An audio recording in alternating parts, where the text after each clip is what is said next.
5 Stars kitchen. இன்னைக்கு நம்ம கிச்சன்ல என்ன பார்க்க போறோம்னா நண்டு குழம்பு வைக்கிறது எப்படின்னு பார்க்க போறோம். இதுக்கு முன்னாடி நான் ஒரு நண்டு குழம்பு ரெசிபி போட்டிருக்கேன். அது சாதாரணமா மிளகாத்தூள், மஞ்சத்தூள், உப்பு போட்டு நம்ம எப்பயுமே வைக்கிற ரெகுலர் குழம்பு அது. அதுவும் நல்ல சூப்பரா டேஸ்டா இருக்கும். இதுல ஒரு டிஃபரெண்ட் என்னன்னா இதுல மசாலாலாம் வறுத்து அரைச்சி நம்ம இந்த குழம்பு வைக்க போறோம். இது எப்படி செய்யலாம்னு வாங்க பார்க்கலாம். நண்டு குழம்பு வைக்கிறதுக்கு இப்போ 1 கிலோ நண்டு வாங்கி வச்சுருக்கேன். நண்டு எப்படி பார்த்து வாங்கணும் அப்படின்னா, இந்த மாதிரி கொடுக்கு வந்து ஸ்ட்ராங்காக இருக்கணும். இப்படி ஸ்ட்ராங்காக இருக்கணும். பார்த்தீங்கன்னா தெரியும், லூஸாக இல்லாமல் நல்லா ஸ்ட்ராங்காக இருக்கணும். இது வந்து டக்குன்னு தொட்ட உடனே வந்துருச்சு அப்படின்னா அது வீணா போன நண்டுன்னு அர்த்தம். ரொம்ப நாள் ஆன நண்டாக இருக்கும். அதனால தான் அந்த கொடுக்கால அந்த இடத்துல ஸ்ட்ராங்காக நிற்க முடியாமல் அது வழுக்கிட்டு வந்துடும். அந்த மாதிரி வாங்காதீங்க, நல்லா இருக்காது. உள்ளே உடைக்கும் போதுமே உள்ளே இருந்து தண்ணியாக ஊற்றும். உங்களுக்கு வந்து சாதா ரொம்ப கிடைக்காது. இந்த மாதிரி ஸ்ட்ராங்காக இருக்கிற நண்டை எடுத்திங்கன்னா தான் ஃப்ரெஷ் நண்டு. உள்ளாரையும் சாதா நிறைய இருக்கும். இந்த மாதிரி சூஸ் பண்ணி நீங்கள் எடுத்துக்கோங்க. இதை க்ளீன் பண்ணிட்டு வந்துட்டு குழம்பு எப்படி வைக்கிறதுன்றதையும் நான் காமிச்சு தரேன். நண்டெல்லாம் சுத்தம் பண்ணி இந்த மாதிரி எடுத்து வச்சுக்கோங்க. குழம்புக்கு ரெடியாக இந்த மாதிரி க்ளீன் பண்ணி எடுத்து வச்சுக்கணும். நண்டு குழம்பு வைக்கிறதுக்கு மசாலாலாம் வதக்கி அரைக்கணும். அதுக்காக வானல் சூடு பண்ணியிருக்கேன். அதில் கொஞ்சமாக எண்ணெய் ஊற்றிக்கலாம்.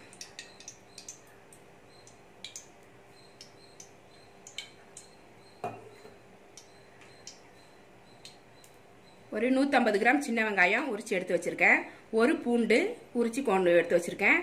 ஒரு 2 இன்ச்சு இஞ்சி எடுத்து வச்சுருக்கேன். 2 பெரிய தக்காளியாக இருந்ததால் 2 தக்காளி கட் பண்ணி எடுத்து வச்சுருக்கேன். இப்போ ஃபஸ்ட்டு வெங்காயத்தை மட்டும் ஃபஸ்ட்டு சேர்த்துக்கலாம்.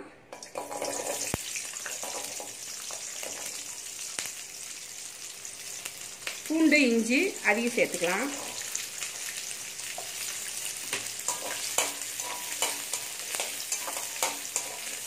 இது கொஞ்சம் வதங்கினதுக்கப்புறம் மிளகு, சீரகம், சோம்பு சேர்க்கணும்.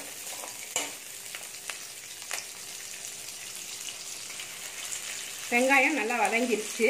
இந்த சமயத்தில் நம்ம 1 ஸ்பூன் மிளகு போட்டுக்கலாம்.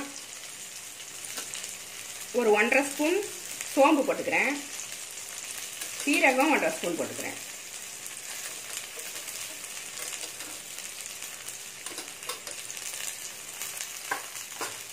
இது எல்லாத்தையுமே நல்லா கலந்து விட்டு வதக்கிக்கணும். ஏற்கனவே ஒரு நண்டு குழம்பு ரெசிபி போட்டிருக்கேன். அது மிளகாத்தூள் போட்டு மஞ்சப்பொடி, உப்பு போட்டு எப்பயும் போல வச்சுருக்கேன். இது வந்து அரைச்சி விட்ட நண்டு குழம்பு. இது வந்து இந்த மசாலாலாம் வதக்கி அரைக்கும் போது இது ஒரு டிஃப்ரெண்ட் டேஸ்ட்டாக இருக்கும். இதே மாதிரி நீங்கள் செஞ்சு பாருங்கள்.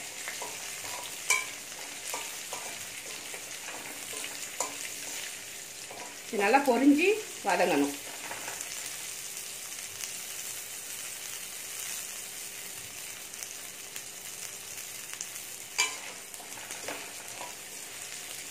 ரெண்டு தக்காளி கட் பண்ணி வச்சிருக்கேன். அதையும் இதை சேர்த்து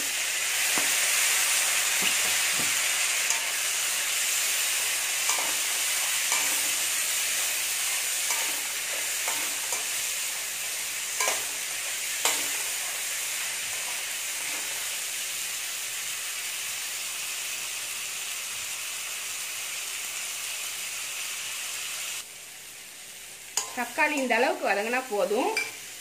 சமயத்தில் மஞ்சப்பொடி 1/2 ஸ்பூன் போட்டுக்கிறேன். தனி மிளகாத்தூள் ஒரு 2 ஸ்பூன் போட்டுக்கிறேன். அதுக்கப்புறமா நம்மளுக்கு காரம் எவ்வளோன்னு தேவை அப்படின்றத பார்த்துட்டு குழம்புல டேஸ்ட் பண்ணி பார்த்துட்டு அதுக்கப்புறமா சேர்த்துக்கலாம். இப்போதைக்கு நான் 2 ஸ்பூன் மிளகாய் பொடி, 2 ஸ்பூன் மல்லிப்பொடி போடுறேன்.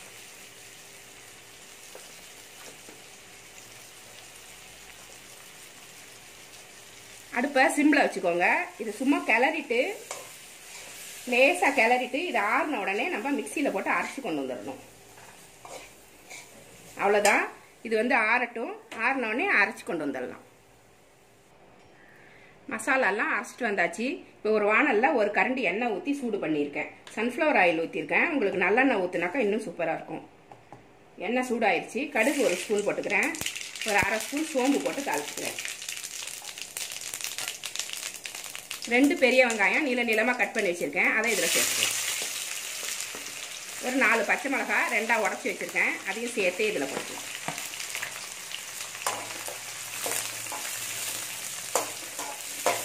ரெண்டும் சேர்ந்து நல்லா வதங்கணும்.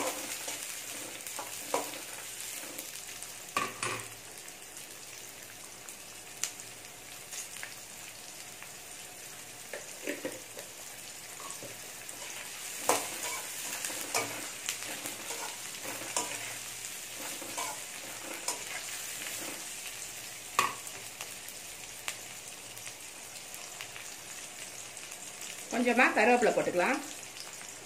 அதையும் சேர்த்து வதக்கிடலாம்.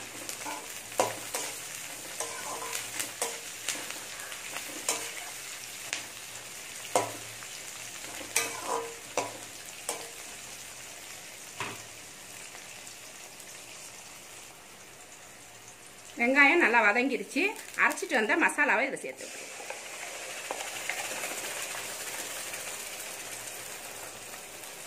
இந்த மிக்சியையும் லேசாக கழுவிட்டு கொண்டு அதையும் சேர்த்துக்கலாம். இதில் நிறைய மசாலா இருக்கும்.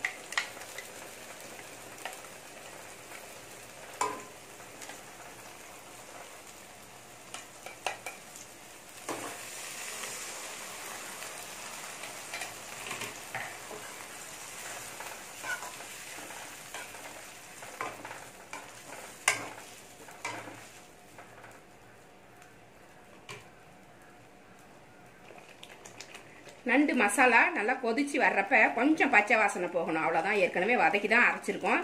இருந்தாலும் எண்ணெயில் தாளிச்சதுக்கப்புறம் ஒரு நிமிஷம் அப்படி நல்லா வதக்கி விட்டுட்டு கொதிக்கும் போது க்ளீன் பண்ணி வச்சுருந்த நண்டெல்லாம் இதில் போட்டுருணும்.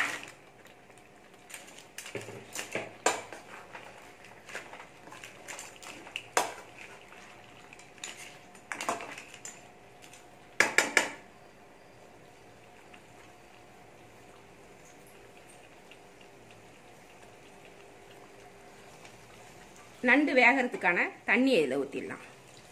ரொம்ப ஊற்ற தேவையில்லை, கொஞ்சமாக ஊற்றிக்குவாங்க. குழம்பு எவ்வளோ தேவையோ அதை விட கொஞ்சம் ஒரு அரை டம்ளர் அதிகமாக ஊற்றுனீங்கன்னா வெந்து அது குழம்பு ரெடி ஆகிறதுக்கு சரியாக இருக்கும். இது எல்லாத்தையுமே சேர்த்து கலந்து விட்டுறணும்.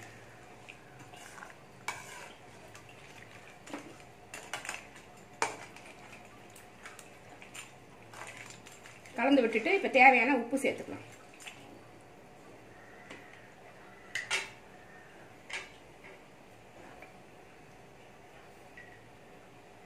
நான் 2 ஸ்பூன் போடுறேன். எல்லாமே போட்டு கலந்து விட்டுட்டு செக் பண்ணிட்டு போட்டுக்கணும்.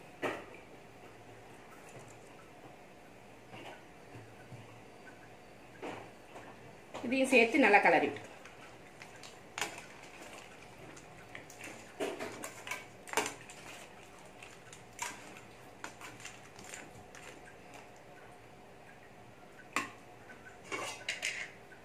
இதை மூடி வச்சிடலாம். நல்லா கொதிக்கணும். அப்பப்போ நடுவில் கிளறி விட்டுக்கோங்க, இல்லைன்னா அடி பிடிச்சிரும். குழம்பு நல்லா கொதிச்சு சுண்டிட்டு இருக்கு. இப்போ ஒரு எலுமிச்சம்பழ அளவு புளி நல்லா ஊற வச்சு கரைச்சி வடிகட்டி எடுத்துக்கோங்க. அதை இதில் சேர்த்துக்கலாம்.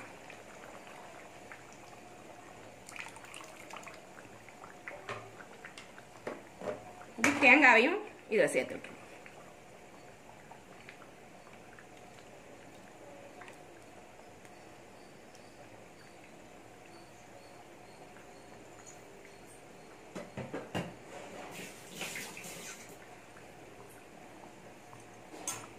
எல்லாத்தையும் நல்லா கிளறி விட்டு நல்லா கொதிச்ச உடனே கொத்தமல்லி புதினா போட்டு இறக்கி வச்சிடலாம்.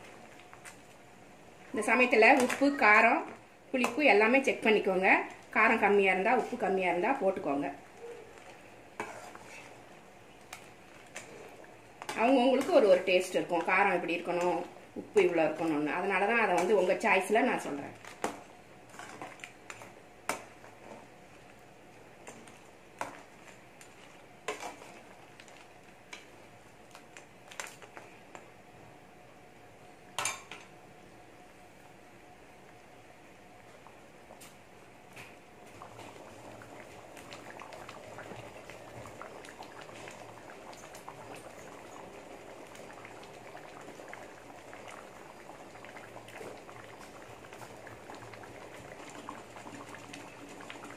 நண்டு குழம்பு நல்லா கொதிச்சு ரெடி ஆயிடுச்சு.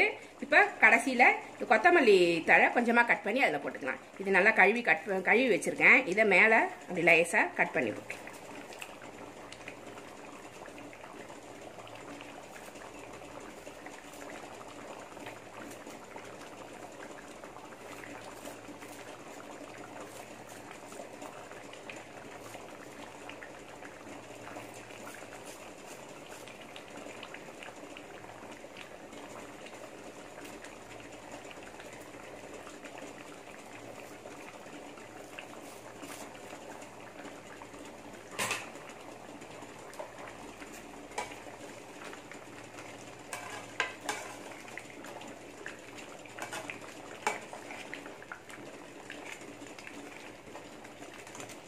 எல்லாம் கிளறி முடிச்சாச்சு.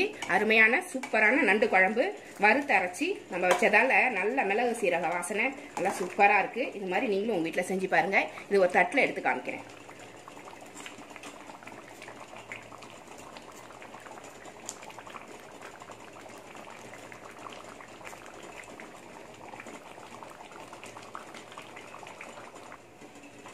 சூப்பரான நண்டு குழம்பு ரெடி ஆயிடுச்சு. இந்த மெத்தடில் நீங்களும் செய்யுங்க.